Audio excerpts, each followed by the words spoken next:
তো প্রায় এই ভর্তাটা আমি করি। এটা হচ্ছে কাঁচা কলার ভর্তা। আসসালামু আলাইকুম সবাইকে। তো এটা কাঁচা কলার ভর্তা করতেছিলাম। তো কাঁচা কলাটা আমি অল্প পানি দিয়ে সিদ্ধ করে নিছি, সামান্য একটু পানি দিয়ে যতটুকু সিদ্ধ হয়, আর পানিটা শুকিয়ে নিছি।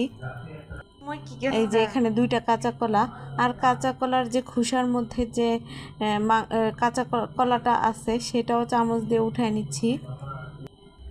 তো উঠায় নিলাম। এভাবে চামচ দিলে আঁচড় দিলে উঠা যায়।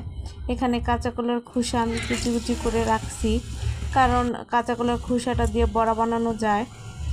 আর কড়াইটা একটু গরম করে তার মধ্যে পেঁয়াজ আর এভাবে কাঁচামরিচটা কেটে আমি ঢাকা দিয়ে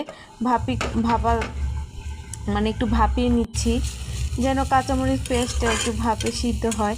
তো কাঁচামরিচ পেঁয়াজটা কিছুক্ষণ ভাপিয়ে নিয়ে তারপর নেড়ে চেড়ে কিছুক্ষণ ভেজে নিলাম। এখানে সামান্য একটু তেল দিয়ে ভাজছি, আর অল্প লবণও নিয়েছিলাম আগে।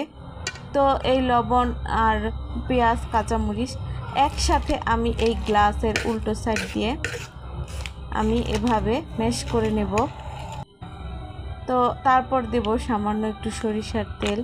তবে সরিষার তেলটা দিলে ভর্তার স্বাদই অন্যরকম হয়।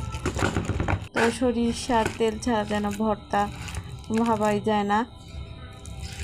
তো এই যে হয়ে গেল কিছুক্ষণ ম্যাশ করার পর ভর্তা এখন হাতে মাখিয়ে নিচ্ছি আর কি, মিশিয়ে নিচ্ছি।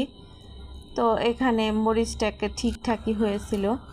মরিচ দিয়ে কাঁচামরিচ দিয়ে ভর্তা করলে আর কি ভর্তাটা বেশি ভালো লাগে, আর শরীরের জন্যও ভালো।